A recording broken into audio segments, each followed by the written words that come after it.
bet it's a bullet gonna get the last laugh.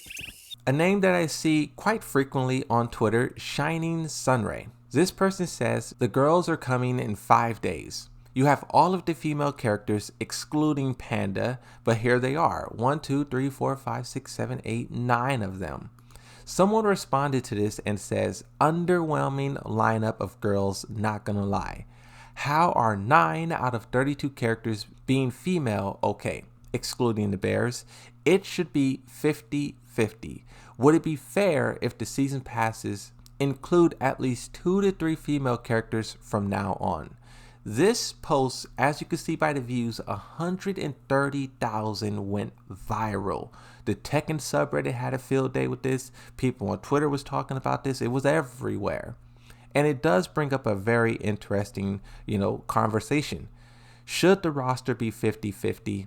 I wanted to host a poll about it to really gauge people's perspective. Maybe I will. You guys let me know down below if you think I should. IMOP responded to this and says Tekken has more male characters because the fighting game viewers base is like this, and it shows the demographics where it's skewed so heavily to the males, 96%. My demographics is exactly the same. You also got to keep in mind as well that within Tekken as it stands, the male characters are the most popular.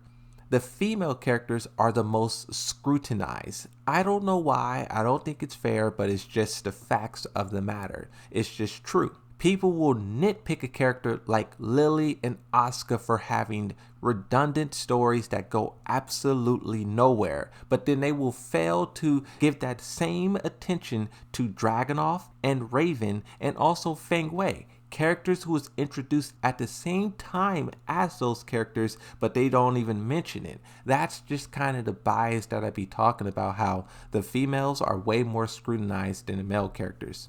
As a content creator, this is just something that I notice, but also when you look at the statistics, when you look at the data, I have this statistic sheet. It's very, very outdated, like 2 years ago, but this is the most recent we have. Like there's no more recent statistics to show where Tekken 7 is. So I only have this to go off of, but if we take ourselves back to 2 years ago, look at the top most popular characters. Paul, Kazuya, Brian, Armor King, Devil Jin, Dragunov, Feng Wei, Jin, Leroy, Heihachi, Haran, Negan, King, Claudio, Lars, Steve, Kazumi at 18. The second character is Kunimitsu at 19. The third is 21, which is Lydia. This is how far down the female characters are in terms of popularity, and I think this is why Tekken is continuing what they're doing. I mean, if you look at the roster of Tekken 8, the roster lineup looks very solid. A lot of these characters are some of the most popular characters in the game, and if you removed a handful of them and put in females, I mean, if we look at history, it doesn't really work out. If you compare Tekken 8 roster to its competitors, Street Fighter 6 and Mortal Kombat 1, the numbers really aren't that far away. For Mortal Kombat 1, on the fighters you can play as, there's 7 of them. That's even less, but the roster is also less. So I guess it's a higher average because their roster isn't as big as Tekken 8's. For the cameos, it's only 1, 2, 3, and 4. Once again, you can just see how it's skewed. For Street Fighter 6, you have 8. No matter which game you look at, the roster average is skewed towards male characters, and I think that's simply because of the demographics of the genre. A comparison that I want to make is to Marvel. Disney is in a similar situation, having a majority of males be interested in the superhero genre, but then you also have a growing audience of females who wants more and more representation. I think it's kind of interesting. If you look at Tekken 7 though, Tekken 7 did the Disney before Disney ever done it. If you talk about turning male characters into female, with Eddie and then Christine, you talk about Bruce and Josie, then Falcon, you talk about Raven, then Master Raven. I think why all of those past instances, I would consider them a failure. People always request the original over the replacement, and I think that's because the same mistake that Disney has made. These franchises build up incredibly iconic characters that people watch for decades. And with a flick of a switch, they start to kill off these characters, write them out of the story, and then they replace them with a younger, stronger female character. And the way that it's done is so sloppy and so lazy. Even if you do the exact same thing but with a younger male character, I think it will be rejected regardless because the writing is just horrible.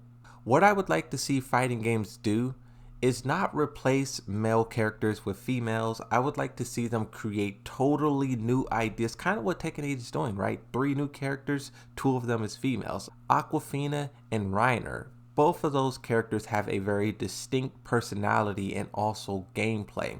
This is the path that fighting games need to follow when creating all characters from now on. I do think for DLC, they should add in like a 50-50, but they gotta make sure the female characters like are really on their A game. The developers wrote themselves into a trap where all the female characters have the same personality. Their faces all look the same.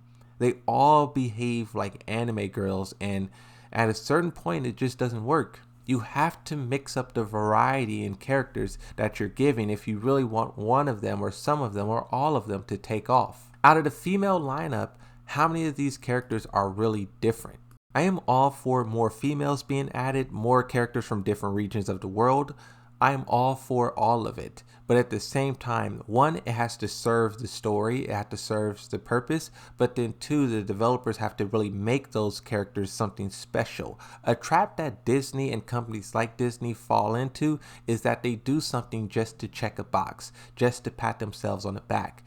You have to make the character more than just female, more than just Pakistan, more than just this. You have to really build the character, flesh them out, and have a foreseeable future for that character. If not, you end up with a blank slate like Katarina. Doubling back to X, 2 final posts. One of them says, why is it a big deal wanting more female characters in Tekken? I really don't understand. I see countless people literally begging for certain female characters to come back whenever Harada posts something here. Speedkick says, that girl tweeted that she wants more female characters in Tekken and got put in an essay on r/Tekken. That's the subreddit. We got to do something about that subreddit.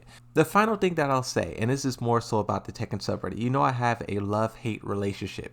But I do think Speed Kicks is on to something. On the Tekken subreddit, it is very reckless. There's a lot of negativity. They hate every content creator. They hate the developers. They hate the game. They hate everything, yet they're all glued to it. The Tekken subreddit was always very fascinating in how ruthless it is. And I wonder how that will play out as well in Tekken 8. You talk about game balance, DLC characters, which players do well in tournaments, which characters is top tier, but also from like a community perspective. How does the community progress? How does the Tekken subreddit, Twitter, all of these things, content creators? Never before has a Tekken game released in an environment like this, and it's going to show with what happens over the next couple of months.